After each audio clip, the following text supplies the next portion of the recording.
Thanks so much for listening to the Dash Mindset Podcast. If you enjoyed this podcast, please subscribe on your favorite podcast player, tell your friends, and leave us a review. Follow me on my social media platforms highlighted in the show notes, and get in touch with me at the-mindset.com. Share the topics you'd like me to explore in future episodes. Thanks again for listening to the Dash Mindset Podcast. We'll see you next time. Design and differentiate your Dash your way and make today amazing.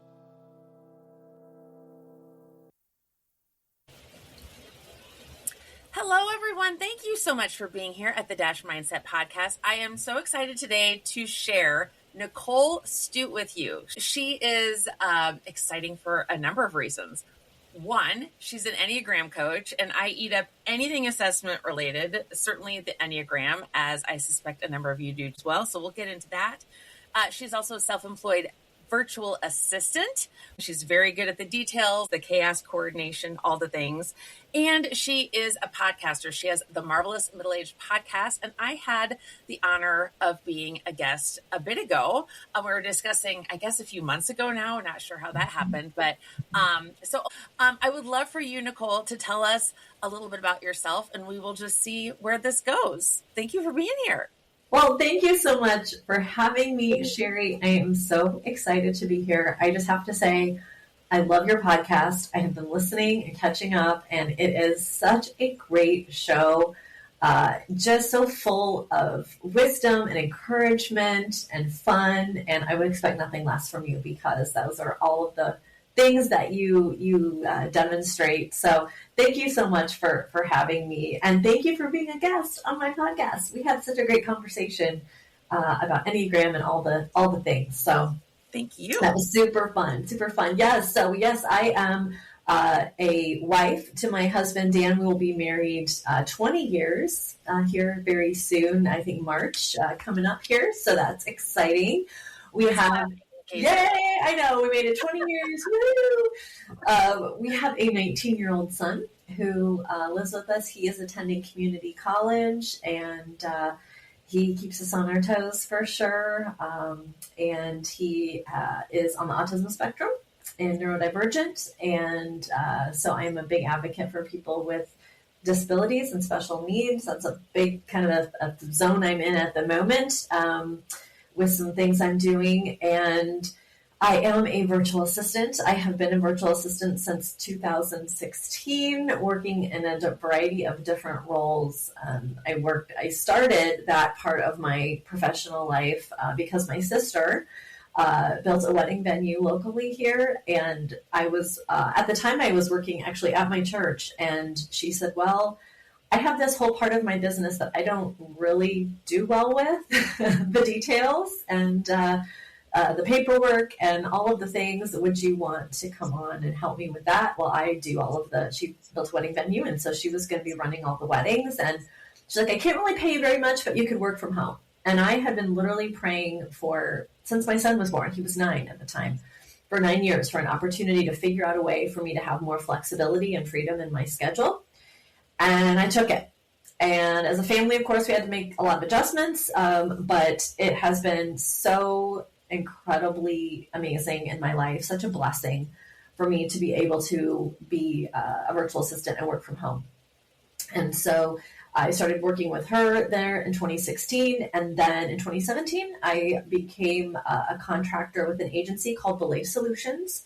They have several different books of business, one of which is virtual assistant, or now they call it executive assistant.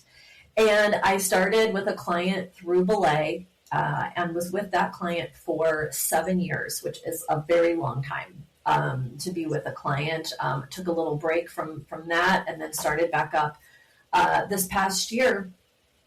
Or not this past year, but 2025. It feels like 2025 just happened. It's like, what? We're in 2026. Yeah, it should be 3 in my mind, actually. I know. It's I don't know what year, but not 2026. Right. Like, how are we here?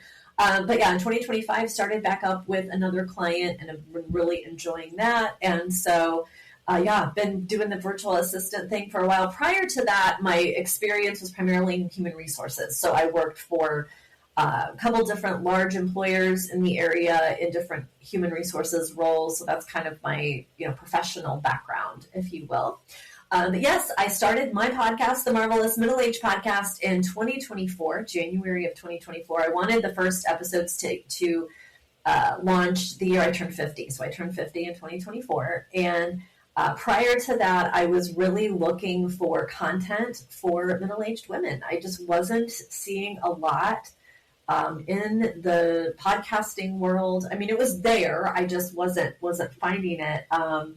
And it was really before, I think now there's such a big conversation right now around perimenopause and menopause, but this was before that happened.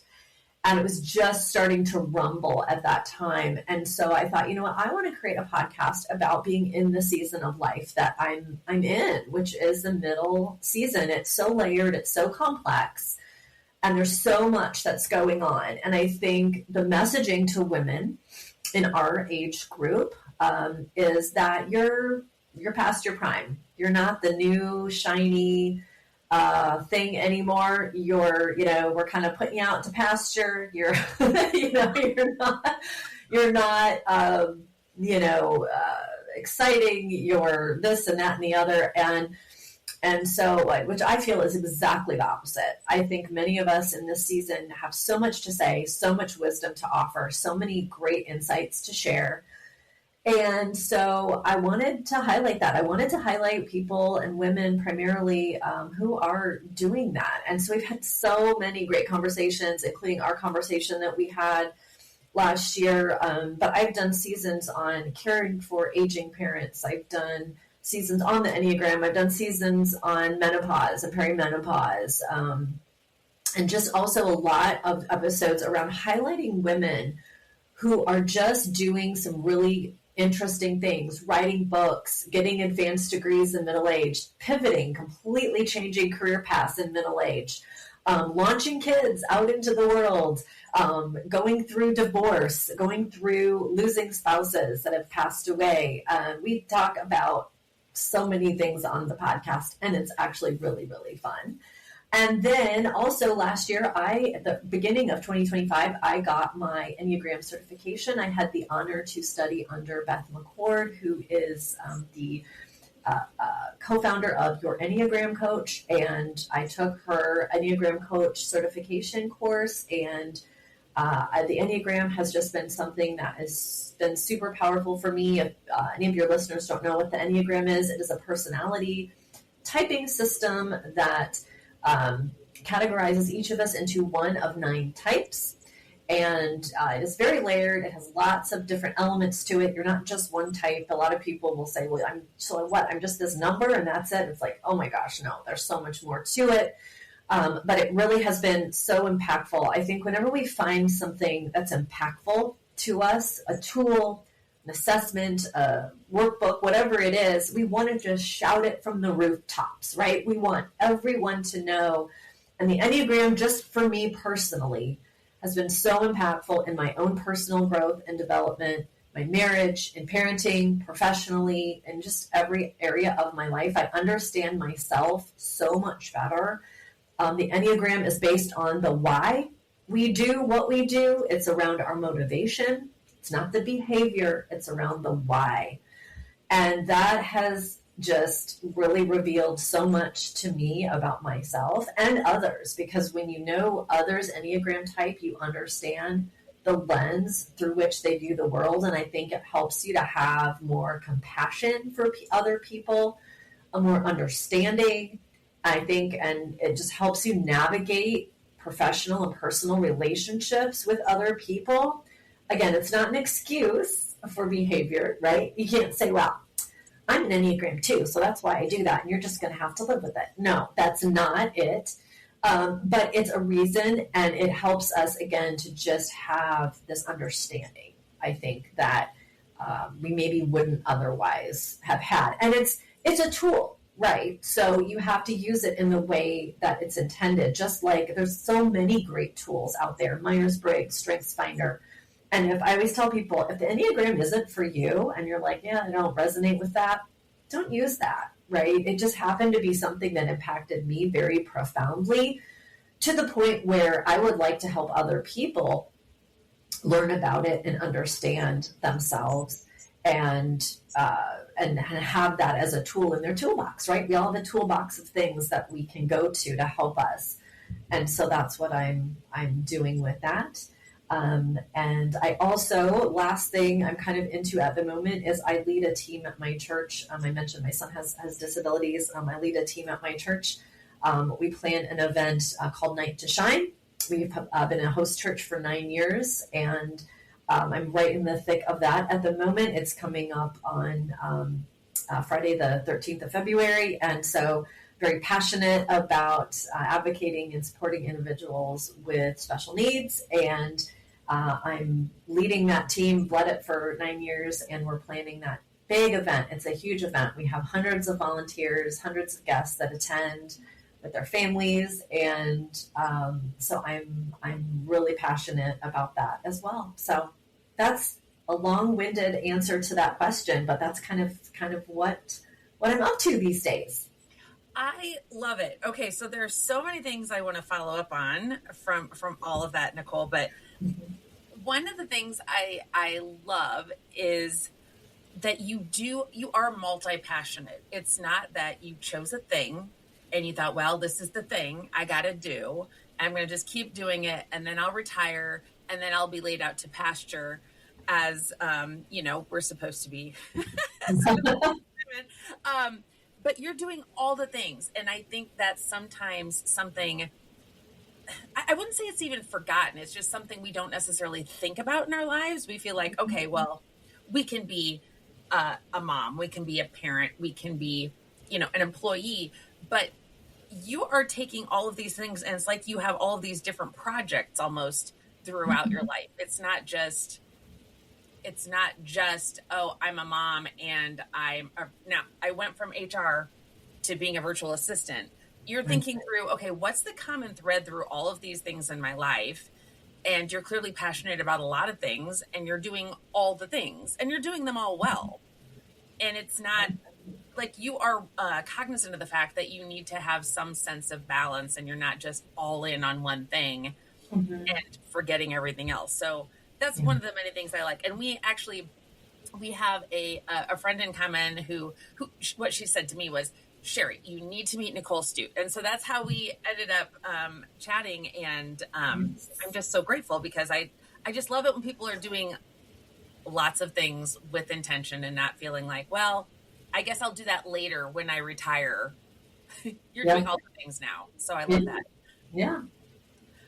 Okay. Well, definitely we need to talk about all of these things in more detail, but tell me a little bit about when you made the shift from human resources. And because a lot of people, we think, okay, well, this is the thing I need to do, and I'm just going to keep doing it. And I know, because based upon previous discussions you and I had, you really enjoyed human resources. It wasn't that you're like, oh, I have to end that and figure something else out. Tell me a little bit about how you, I guess I'll say, allowed that door to open when your sister approached you and said, hey, would you think about this? What was your immediate response to that? Not just because it was your sister, but because it was a different thing for you. Mm-hmm. Yeah, well, to kind of set the stage a little bit, so I worked in HR roles until about 2015. And that was when I would have been about 41 at that point. And I think, I wouldn't say I didn't have a midlife crisis or anything like that, but I definitely was questioning, was I serving in the way that where my gifts would be best utilized? And I decided to leave what at that time was a great job. I worked for a great director. I had all the benefits. I had all the things. It was a wonderful job to go work at my church back in 2015. There was a spot open there on the staff, and I love my church. I love the people at my church. And I just felt really called to use my gifts to serve there and work there and become a staff member there. And so I did. And it was not just, it wasn't just a complete change in environment from a corporate setting to a church setting, but it was also certainly a career shift and kind of a mindset shift. But I realized very quickly, and this wasn't anything to do with the church, that it just wasn't the role for me long term. And so I was like, okay, what do I do? And about that time, my sister decided, and by the way, when I left that really, really great job, which people were like, you're nuts. Why would you do that? I just felt so called to serve in a different way. I took a pretty significant pay drop to leave that role. So again, we made adjustments, we pivoted, we're as a family, we were fine. Well, then my sister then in 2016 was building her first wedding venue. She has two. And she is like, I know you're working at the church right now, but I really need help. I can't run this by myself. Would you be willing to do this? And it was truly an answer to a prayer. Like I said, since my son was born, I didn't realize, I thought I was going to be the high-powered career woman. I was going to work in the corporate world and have my child and do all the things. And I realized really quickly when he was born in 2006 that I just loved being a mom too. And I was struggling with not being as present for him as I wanted to be. So for 9 years, I was like, how do I figure out a way to do this? And so when my sister approached me, it was an answer to a prayer that I had been waiting. She's like, you can work from home. It's super flexible. My sister's great. I mean, I love her. She's my best friend. I'm like, yes. Like, I didn't even have to think about it. Now, again, another pay cut. So there was the financial implication of that. But the fact that it opened up my time in the way that it did, it was a no-brainer, Sherry, honestly. It was so easy for me to say yes to that opportunity because I needed flexibility. Now, little did I know how much I was going to need that flexibility. And it revealed itself in the years to come after that. One, with my son's diagnosis. He had been diagnosed with ADHD at age 5, but autism at 13. And some of the things he would struggle with over the years and still struggles with now, that I needed to be able to kind of drop everything at a moment's notice and take care of. Neurodivergent parenting is not for the faint of heart. I will tell you, if anyone is listening that parents a neurodivergent child, they know what I'm talking about, or a child that struggles with mental health. So I needed that. Also, my mother was diagnosed with terminal cancer in 2017. And the gift of the flexibility that I had during her time when she was ill, she passed in 2018. I can't even put that into words, the gift of the flexibility that I had, because working with my sister and then taking on my other client in 2017, still super flexible. I work from home completely, and they were a wonderful client. Oh my gosh, they're just wonderful. That was a gift for me. When I think back to that time, and I think, gosh, if I would have stayed at my job that I had even before the church, to have to be in an office, in a chair, this is of course pre-pandemic. So now I know a lot of people that work from home that didn't before that, and have more of that flexibility now in their roles than maybe they did. That was such a gift, Sherry. It was such a gift to me and my family that I had that, because I was able to be with my mom during her treatments and all of it. And when she did pass, I was able to take the time that I needed. I wasn't on a bereavement policy where I got 3 days off. It was take as much time as you need to grieve and be with your family. So the gift of that was just incredible to me. So yes, it was hard taking the pay cuts. Yes, it was it was pivoting. I got my MBA. I was going to be the HR person, executive, whatever.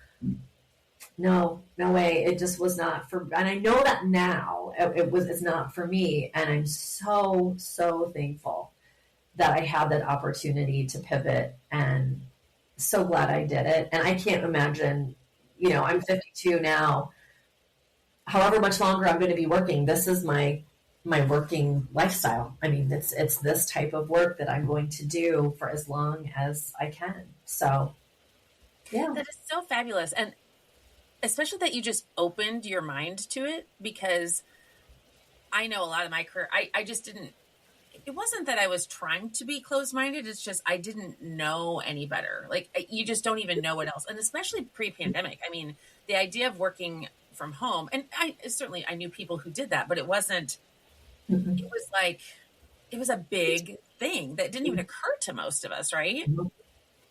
So, and the fact that people said to you, when you left your HR role and you went to the church and people said, what are you doing? Leaving this stable, consistent, all the things job. What are you doing? And then you made another adjustment and started working for your sister. Did you have a similar reaction when you did that? What was the reaction of the people in your life? Oh, no, I think they completely saw how much sense it made just because my sister and I are so close. And my sister is I call her a serial entrepreneur. She is just an idea person. She is also a 7 on the Enneagram as well. So you'll know what I'm talking about. She is the idea, the dreamer, the creative. She is just, I can't even, how many tabs are open in her brain at any one given time. It just astounds me. And she's created so many incredible opportunities for so many individuals within her businesses and has blessed so many people in that way, including myself, because she's given me, she started that path for me. I didn't know if it was even possible for me to do it. And because she offered me that opportunity, it just opened it. So that pivot, people, I think, were like, oh yeah, that makes complete sense, in terms of going and working with her. Just people that know me well know how close my sister and I are. So that was a much easier thing for people to see for me than me leaving the stability that I had and, that sort of thing. So it was as a natural transition, I feel like, for me. Right. Oh, that's so fantastic. And you're still working with your sister, right? Yeah. I still work with her. Yeah, I still do. A lot of the kind of, I pay the bills, I run the payroll, I work with the accountant on all that financial side of things. I send out contracts to clients and manage the payments of the contracts. And I do more of that side of her business stuff than the actual weddings and events and stuff. So she has a team that does that, and they're great. But it was funny when she opened the venue in Cedar Rapids, I helped her with, I think it was like maybe the first couple weddings. The plan was when she opened it was I was going to do some of the kind of paperwork admin stuff, but also help with the weddings. And she thrives in those event style environments, wedding environments. We were the second one, and I remember I had to go hide. We both went and hid, but like I went to go hide in the storage closet because my nerves, I am a 2-wing 1 on the Enneagram. And if you know the Enneagram, 1 is the perfectionist and a 1 is a control freak. So I have this really strong wing 1 where I like control and I like organization and discipline. And weddings aren't really that. They're controlled chaos at best in a lot of situations. And my sister and her team do a fantastic job of preparing for that, managing through it, going through it. I could not handle it. I said to her, I'll do anything other than events. I cannot do another wedding. I will crack right down the middle. I can't do it. My nerves, my need for everything to go just a certain way all the time. I can't do it. I said, I'll scrub the toilet. I'll scrub the floor. I said, I don't care. Put me in anything else but this. And she's like, okay. And so we morphed my role and changed it, and then eventually got it to where it is now, where I, do all the kind of, not all, but some of the behind the scenes kinds of things for her business. And so it just fits me better. It's where my gifts are and not the actual weddings. It just, right.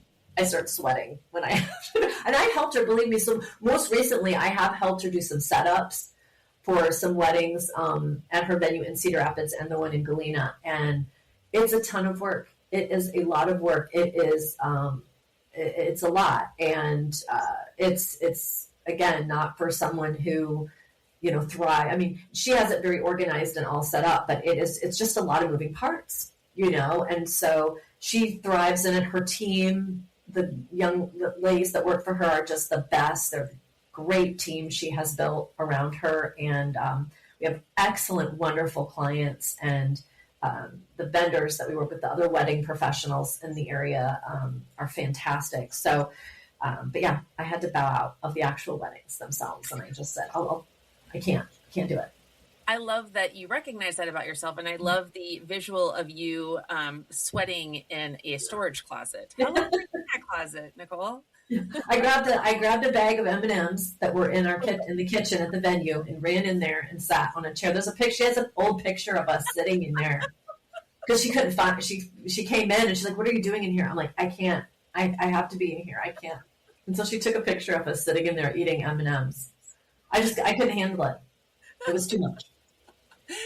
Okay, that is a fantastic example of the differences in individuals. Okay, so I want to talk a little bit about the Enneagram. So I love what you said about the Enneagram. So the Enneagram is one of so many different tools in understanding ourselves. And I love that the fact that you said, it's just another tool in your tool belt, and it might not resonate with everyone, and that's okay. And I know you mentioned this in some way, this is not verbatim, but basically you're not putting yourself in a bucket. And I think that's what a lot of people think when they take an assessment of any kind is, oh, I don't want to label myself. I don't want to put myself in a box. Well, the thing is, we're all in a box to some extent because we are who we are. So it's not like we're going to become a different person when we determine our number or our color or our values or whatever it is. We're still the same person. It's just a tool to better understand ourselves and understand other people. So I suspect, Nicole, that because your sister has a relationship with you clearly, and you know the Enneagram, that she understood better because of that why you were sitting in a closet eating M&Ms, right? And then think, oh my gosh, my sister's a psychopath. Why can't she just be out with the peoples? Like she got it, right? So can you tell us a little bit about how the Enneagram has helped you and your sister specifically work together? Because that would be hard for a lot of people. Right. So luckily our styles too of the things we enjoy doing and don't enjoy doing really complement each other. Pretty much everything I do, she just hates to deal with. And the stuff that she does, I wouldn't care to deal with. So it actually works out good just in that respect too. But me being a 2 and her being a 7, I think we complement each other in certain ways. But there's also things about each other that we've learned about one another to help us better support one another. So I know with her, when she says to me, I've been thinking, my old reaction was, no, you haven't. Stop thinking, because that means you've got another business idea. You want to do some big whoop-de-doo thing why doesn't everybody want to do it? And I want to do all the things and I used to really tamp that down and be like, no, you haven't been thinking. You need to stop. And I shouldn't do that to a 7 who is excited and dreaming and inventive and creative in her mind of things that she wants to do. And so I know now when she comes to me like that, or she has, there's this thing I'm thinking about doing. I listen and I let her talk about that and be excited about that. And, but I also know, because 7s don't like to sit in uncomfortable, painful feelings or different things. I also remind her that sometimes she needs to process things before moving on to the next thing, or seeing something through before moving on to the next thing. And she does, and she's very well aware of that of herself. On the other hand, for me, she knows, like, I'm a 2, and a 2 is a helper. So to kind of back up a little bit, a 7 is there's lots of different names for the 7s, but they're the enthusiast, the adventurer, and they're people who are just, you think of them almost as like the life of the party. They're the people that are coming with the fun and the spontaneity, and they're going to want to do all the things, and they're motivated by, they just never have a sense of being content. So they want to just seek out all the opportunities and all the stuff. 2s are the helpers or the servants, or the givers. So we're motivated by the need to be needed. We want to be loved and needed and wanted, and rejection is like our worst nightmare, right? Or thinking that we're not needed. So when I do things for her, she's always really quick to thank me. Like, words of affirmation are like my love language too. So for a 2, like, knowing that what we did helped someone fills our soul. when she tells me, oh my gosh, that has been so helpful to me, or you've done this and it's just been so helpful to me, I'm just like, oh, that's all I need to hear. It's just that I helped, and that it helped her or helped that other individual in some way, shape, or form.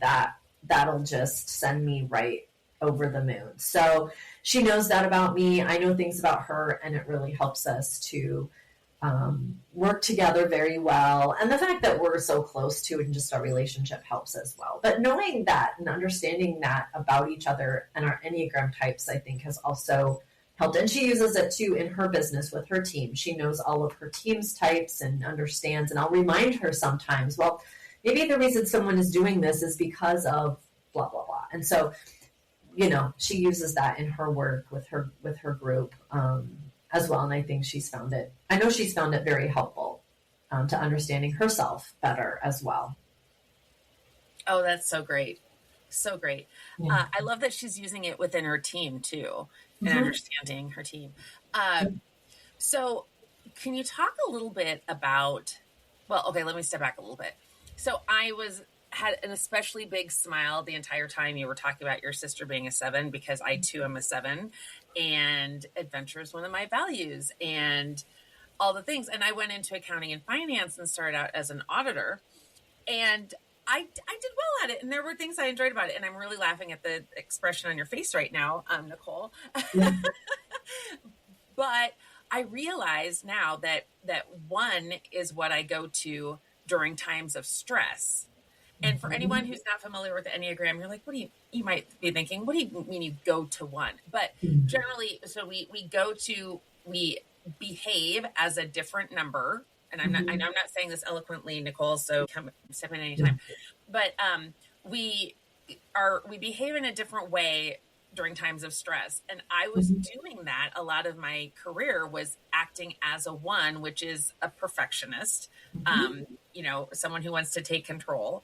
And I certainly do that, you know, now to some extent too, but not as much as when I was an auditor and I had to make sure, you know, things were the way they were supposed to be. Exactly. So I think that's, I just wanted to share that example of kind of what that looks like. So, given that you have a 1 wing and your sister might be in states of stress at times, how does that look when you're both acting as a 1?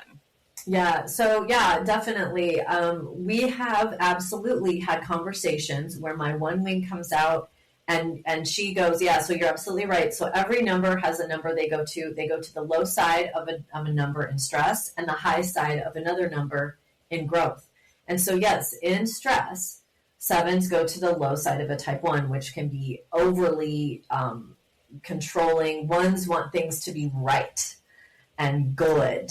And so 7s can go there and become real judgy and controlling. And so when both of us head in that direction, when my 1 wing shows up and she is stressed out and overwhelmed, we've absolutely had conversations. We do a lot of voice text message exchanges throughout the day. And if we're both kind of fired up about something, my 1 wing sometimes will come out, but I also 2s go to 8 in stress. And so my 8 will come out, which is just, you know, and so we both can really go full on judgmental, critical.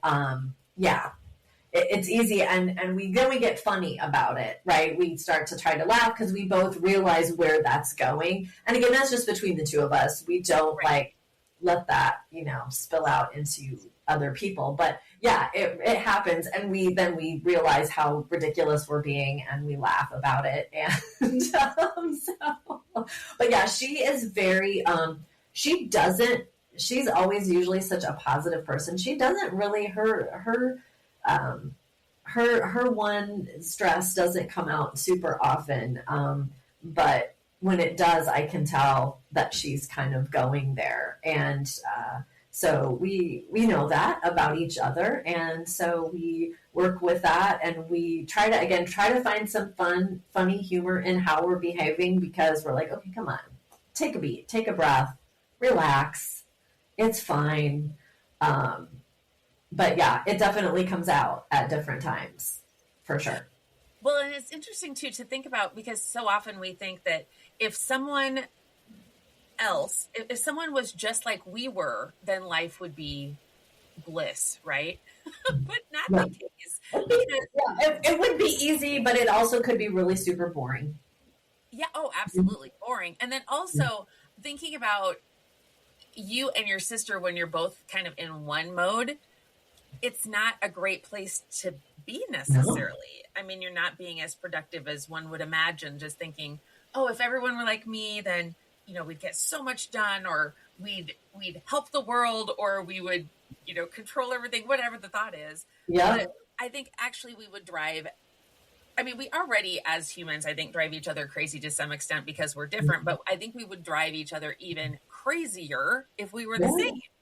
Absolutely. Absolutely. That would not be a great way. And I think so much of what makes our lives so rich and fulfilling and rewarding just wouldn't be there. I think what makes this human experience so amazing is the different perspectives, different people coming at things and problems and stuff from different vantage points, different viewpoints. And so that's why, again, the Enneagram is kind of in something I've really enjoyed, because it helps you not only understand yourself, but also others, and how their differences really make relationships so much more fulfilling and vibrant. And yes, at times frustrating, to your point, and, you know, you just want to pull your hair out sometimes, but at the same time, it can also make things really full and fun and rewarding and meaningful and special. So, yeah, I completely agree with you.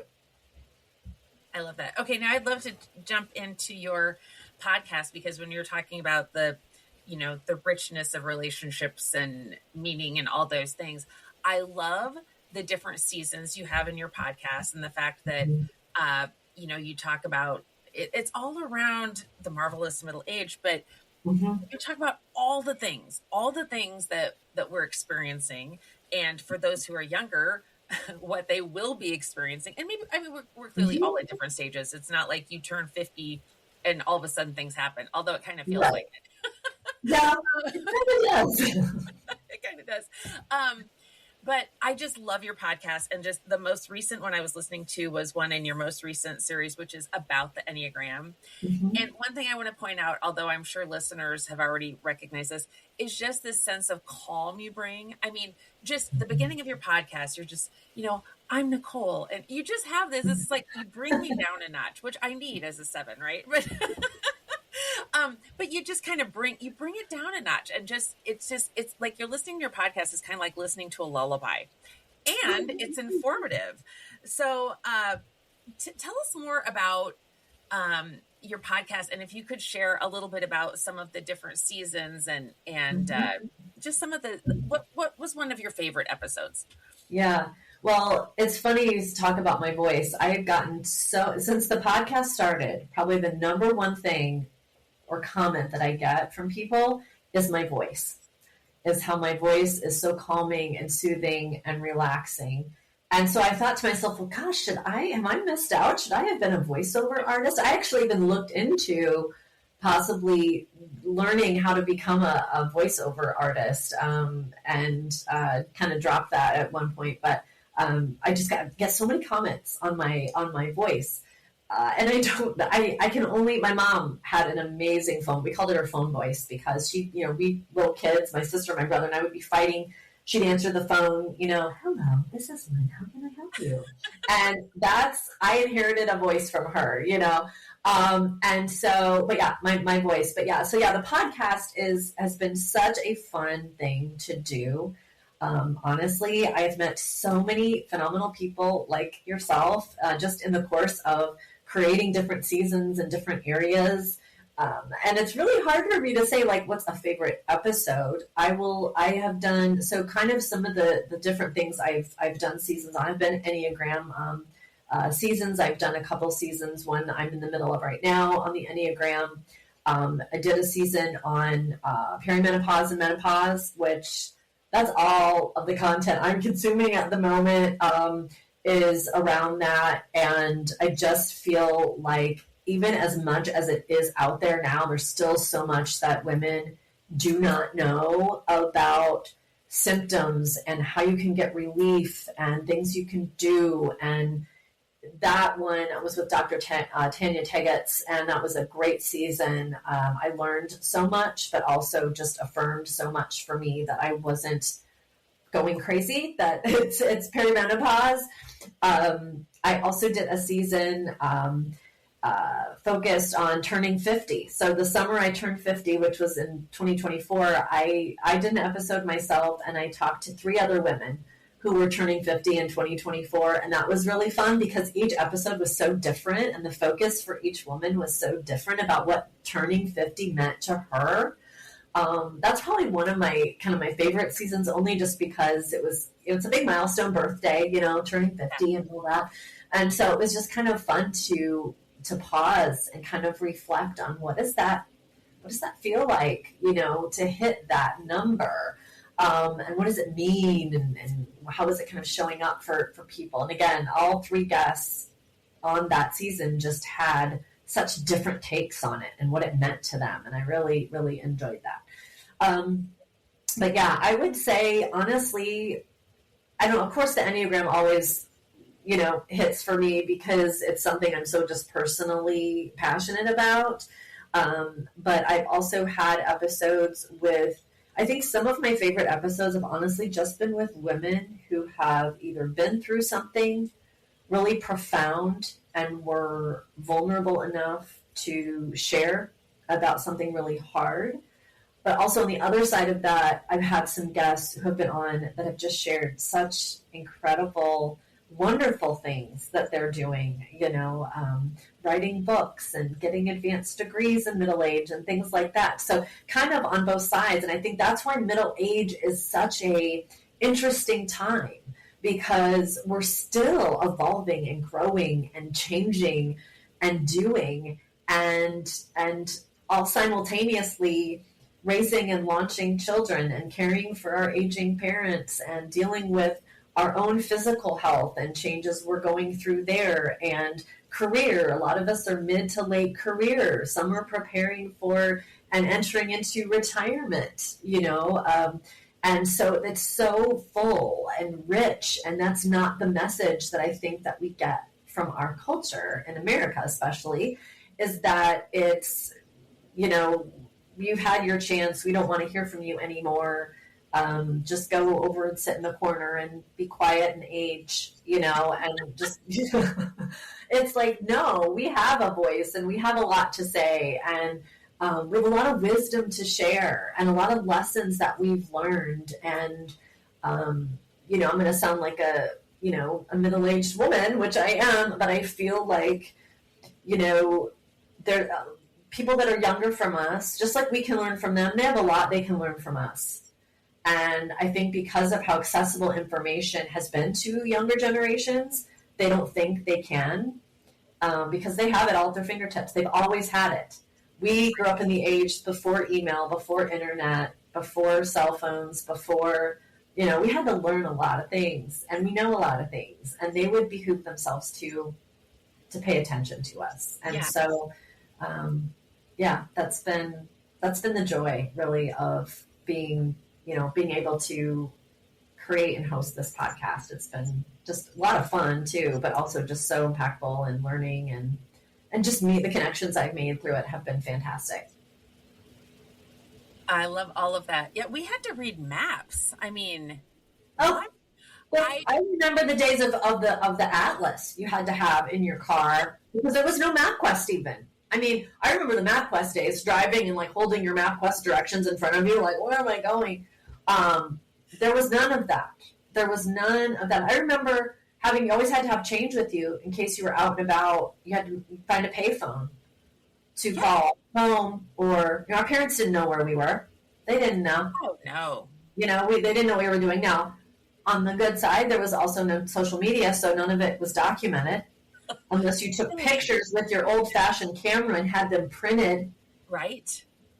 Somewhere. And I was showing my son. We were going through. We moved last summer, and we were going through boxes And I had stacks of old pictures in the envelopes that you get, you get them developed, and you're like, oh, you had to go wait, for a couple days for him to get.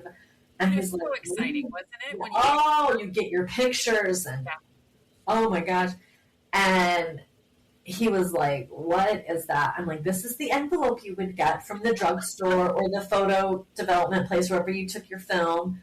And I think I even had a couple little old rolls of film from an old camera that I had, just from back in the day. And he was looking at me like, what? And I think it's such a rich time in our lives, and it's easy for us to feel like it's not, because that's the messaging that we're given, I think, in our culture. So it's just been fun to be able to bring some of these stories forward. And I've got, after this Enneagram season is done that I'm in right now, I'm talking to some people with some really amazing journeys that they've been on, and I just hope to keep doing it and sharing their stories with people, and them just being brave and going, putting themselves out there. It's just been an honor, honestly, to get to be a part of that. And we all have a story. And when we're in it and we're the ones who have experienced it, it doesn't feel like that big of a deal. But truly, I agree that we just have so much to share, and our kids don't want to hear it that much, right? Because they're our kids. But we all have a story. And I do think that, when I think back to when I was not middle-aged, and I would think about someone in their 50s that felt like, that was near the end of life. And now that I'm 51, I'm thinking, oh my gosh, this is just the start of it. And so many people are thinking, I feel like we go through a lot of our life thinking, oh, I'm too young for that, whatever that is. And then all of a sudden it becomes, oh, I'm too old for that. Well, there was never that one perfect day.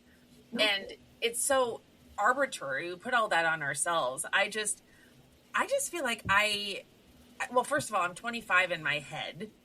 Right. Oh, yeah. Are you 25 too? Oh, absolutely. I'm 25, and I'm hip, and I'm cool. And the thing that always really brings me back down to earth is whenever they have the Grammys, because I love music. I've always been a huge consumer of music.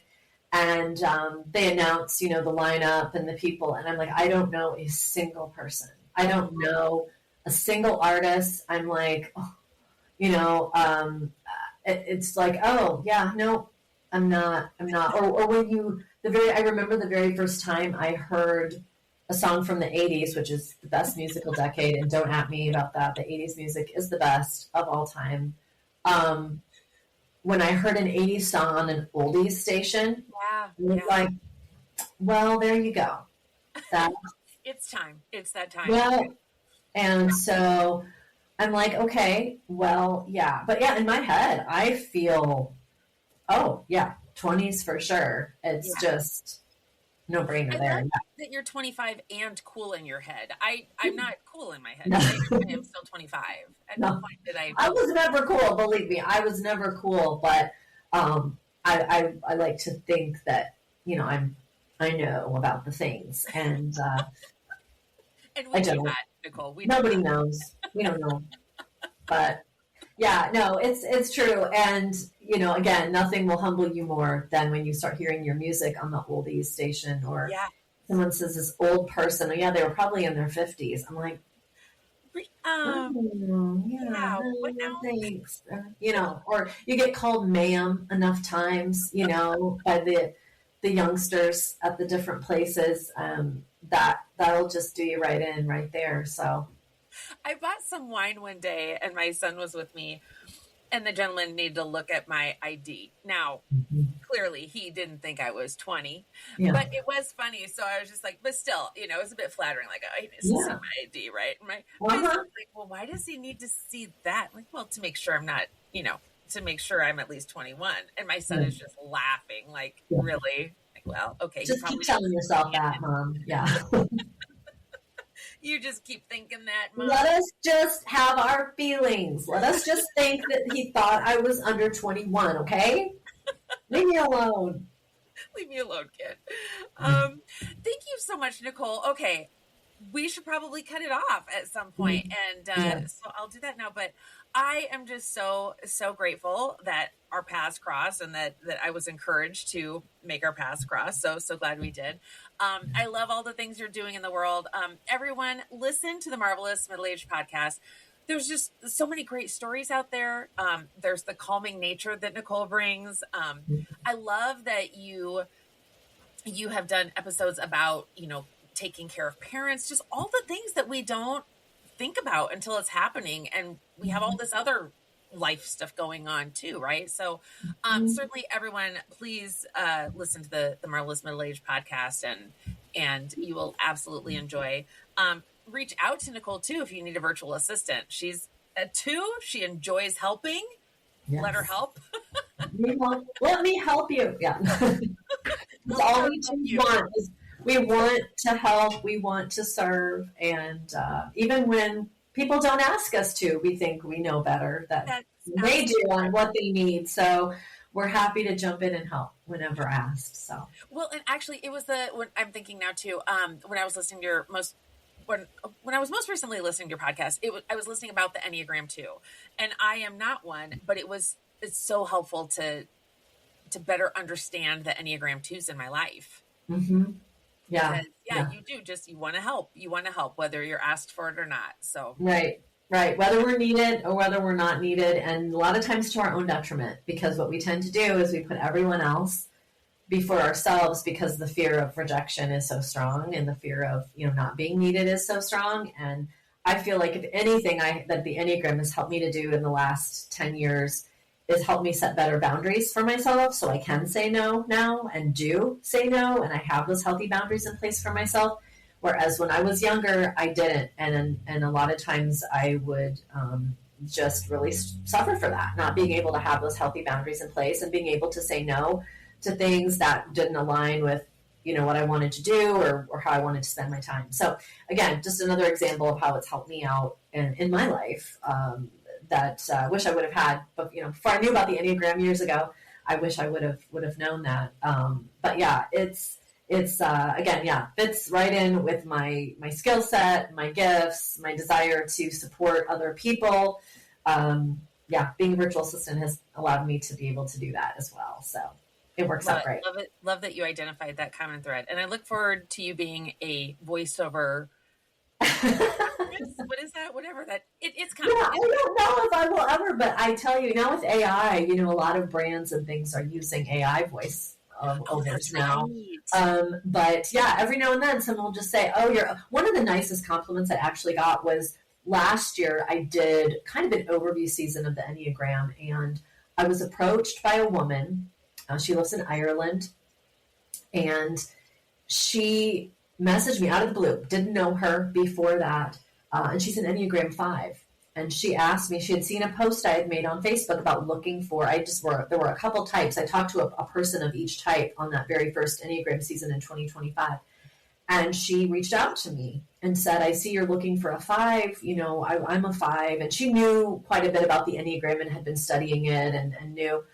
And when she and I talked the first time, I said, a 5 reaching out to a complete stranger to be on their podcast is the last thing a 5 would do. What? Tell me about why you reached out to me. And she said, well, I had listened to your podcast and your voice was so great and you sounded so nice that I felt like I could trust you right off the bat. And I was just like, oh, my heart. I mean, it was so incredibly kind and generous of her to say that. But for a 5, that's a big deal. Like 5s don't do that typically. And so the fact that she heard episodes before, had listened, something within her resonated and felt comfortable enough to reach out to me, like that was all I needed. Oh gosh, that was a great compliment that she gave me. So, that kind of solidified, I'm doing something that I need to be doing here. So, and that would have been a lot if she had been sitting next to you and actually approached you, but she actually actively reached out to you. I mean, that took steps. Yeah. That's a lot, Nicole. That's huge. That's huge. Yeah, it was really huge. Made me feel great. Everyone, follow Nicole, listen to all the things. Nicole, thank you so much for being here. We clearly need to do a coffee date again soon because it's been. Oh, sure. We've got to get the cinnamon roll too that we got too. Everyone get the cinnamon roll at the Eat Shop in Marion. Yeah. Good stuff. Oh, I also want you to share, what is the name of your sister's business? So her venues are called Ashton Hill Farm, Ashton Hill in Cedar Rapids, and there's Ashton Hill, Galena, Illinois. So she has 2 wedding venues and got a super busy 2026 ahead, and we're already booking many 2027 weddings. And so it's insane. Busy, busy, busy. 2027. Oh my God. Oh, yeah. Oh, yeah. Thank you so much, Nicole. Thank you. This has been wonderful. And thank you, everyone, for listening. Follow Nicole, and we'll see you next time. Thank you.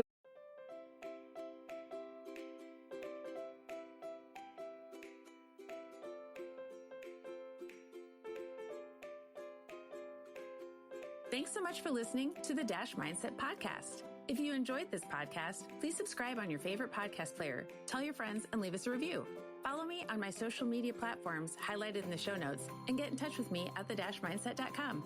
Share the topics you'd like me to explore in future episodes.